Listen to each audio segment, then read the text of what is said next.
very much for joining us. So are the editing shackles still off?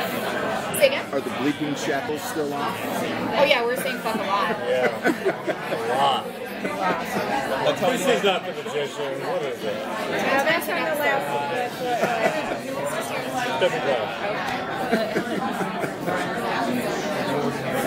So what's up? So season 4, tell us everything that's going to happen. We can't do that. We want you to watch the show to find out. 13 episodes of 1 hour TV every week. Well, when last we saw our friends, they had no fucking clue who they were. So the first order of business, in a world where you just turn magic back on and then a giant bureaucratic institution like the library just swooped in and took control of it. And meanwhile, a monster of untold power is walking around in your best friend's body. It's a bad time to forget who you are and think you're just an English professor who has some people stupid. So start the season kind of having fun with their witness protection identities. Can you tease how long it's going to last? No. Not a minute longer than it has to. But at least that long. No, we can't say that exactly. What we like to say is this: like Dean Fogg composed that spell. He's a really good magician. He wouldn't compose a spell that was easy to undo. So I will say that if you're Alice and you're locked up in the library concerned about them, you're also concerned that the spell is going to really stick. They're not going to be able to break this easily. So that's what we start to see. Do you think that it's going to be hard with Elliot, especially having like such a big part of the show is Elliot and Margot and their great personalities? Like with those episodes, what's it going to be like when Gail is a monster and Margaret is a magician? Funny? It is funny. It's also like, I mean, without spoiling too much, Janet, the human formerly known as Margot, and the monster in the body of Elliot do end up in the same room pretty quickly. And there's a layer to it as a viewer where you're watching it, and it's like I want them to be Margot and Elliot so badly, and they're not. So that's it's like the good kind of torture, in my opinion, for the viewer, because we know what we want and we're not getting it yet, so we hope we'll get it eventually. So to mention Penny a little bit, have we seen the last of our Penny? Was that it for him? Was that his goodbye last season? No. He's pretty fucking dead, though. Nope. Not the last of our Penny. Okay. So the library has kind of always been there in the story. Sort of, we never really knew their role and everything up until now, where they kind of stepped into the forefront. Was there kind of was it from the onset that you kind of knew the direction the library was going for, what their ultimate goal was, or did it kind of naturally form as you were writing the seasons out? I feel like I don't remember exactly when you said, but I think an interesting thing about writing this show is that America has changed a lot in the time that we've written the show. Like when we first wrote Ember, Trump wasn't even a candidate, and then we were headed towards this reveal that we had this all-powerful god ancillary who was literally doing everything like it was a reality show, and he would just pick the most entertaining thing, and if it wasn't entertaining enough, he would start killing people. And I think we're just people in the world. We can't really ignore what's going on all around us, and so in writing the story, this institution of the library that has kind of been behind the scenes, but they know more than anyone else. They can track anyone. They could surveil you if they wanted to.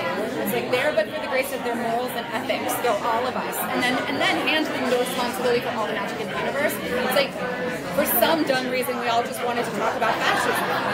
Like, it's just kind of in the air. What is authoritarianism? So, I mean, our show is always going to be entertaining, and there might be a musical number or a magical creature or both. But we also are using it, I think, as a vehicle to talk about this stuff at the same time. The show, since it's aired, and before anyone ever saw an episode, the show was always dealing with issues like depression and dependency and discrimination abortion, all those heavy social issues, and it's always done it well. I think a lot of fans identify with that show and look to it now as almost like therapy past. And in the way, do you guys now, when you're breaking stories, do you feel like an extra weight of responsibility to handle those? Now that you know fans are so in tune with and looking at the show for that, has that influenced you at all? I don't. No. I don't see that lightly. But I always remind myself of something wonderful that Jared Irons did something amazing when he was cast as Humbert in the remake of Lolita. This is kind of a hot button part. Sure. You know? I believe his exact quote was, to portray something is not to condone it. Yeah. And I get to remember portraying something. You want to be honest, you want to do your research, you want to try and either access parts of yourself that have been through that or talk to people who've been through that. If you're doing something like great, you have to have a rave pop line at the end, which you did, because you don't know what's going to trigger someone. But at the end of the day, you're writing Macbeth or Saving Private Ryan or Star Wars. You know, you're writing something to entertain and hopefully engage. And the minute you cross into, I'm going to tell you how to have a better life, go start a religion. You know, because you're not doing drama at that point. I guess the follow-up would that be, has sci-fi ever come in and say, has sci-fi ever come in and be like, no. Not once. Never. They were interested in the sexual assault scene. Like, that was the scene that we talked to the executives at Sci-Fi about. They were hands-on just in that they wanted to know more about how it was going to be shot and how it was going to be edited. And to their credit, they watched an early cut and they pointed out the one shot that had remained in that wasn't very strongly from the point of view of Julia. And I mean, we were really glad that they had pointed it out. It made the scene a lot cleaner and made the point of view stronger. But they were our partners in that. They wanted us to do it. They just wanted to, help us do it properly. Networks like Sci-Fi, and particularly shows like The Magicians, have become much more of a forefront for feminism. You have female leads who aren't shrinking violets, and they have, they're not put in their place, they're fierce and flawed at the same time. What about this balance is important for females to see represented, and how has that impacted the way that the show has been going? I feel like I still have the same photo. I really feel like I should answer. He gets annoyed when I point out how big a feminist he is. I am not a feminist. You're sometimes a bad feminist. No one who's read as much Ian Fleming as I have is a feminist. I mean, my answer to that is sort of similar to the question about how you deal with mental health stuff. Like, the thing that's most important to me is just to portray these characters honestly. So I think we were halfway there when we were given these characters from Lex books, and then we invented a few more like Katie and Fen along the way. It seems to me like it should be a no-brainer, and the reason we're having this conversation is because it's not always, but certainly for all the writers that we work with and for ourselves, once you have a character, it's your job to portray him or her honestly and three-dimensionally, and not to ever just use them to tell the other character's story, Certainly we have storylines that are more in one character's POV or another character's POV, but ultimately the trick isn't even really about a balance between strong and weak or flawed and fierce or anything like that. It's just, who is Alice? What is her story? What is true about Alice? And we have a really nice mix of men and women writing the show, and it's a mix of our experiences and our observations, and I think we kind of go from there. Have you ever been a director? Yeah, actually, I think every new director to come join the show in the last 2 seasons has been a woman. Am I right about that? Yeah. Our producing director, Chris Fisher, is very active in finding up-and-coming diverse directors, female directors, and mentoring them, giving them opportunities to shadow. Yeah, because in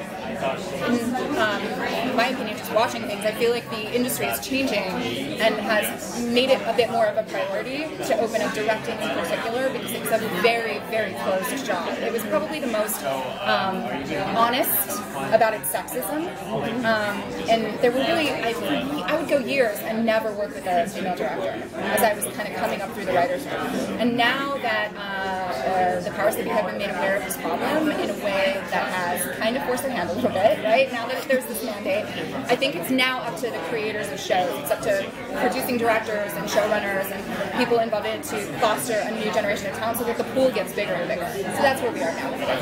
Yeah. So what magic spell would you like to be able to cast? I would like for the script to write itself.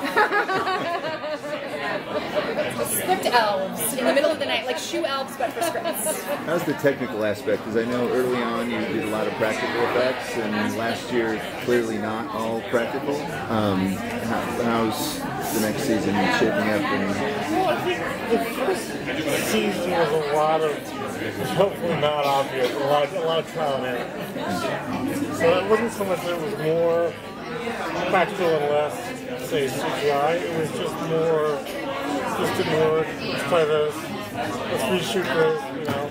By season 2, we kind of had a balance. Like by season 3, we sort of had a team in place that would always know how the best way to attack the season scene. So, all right. Thank you. Thank you.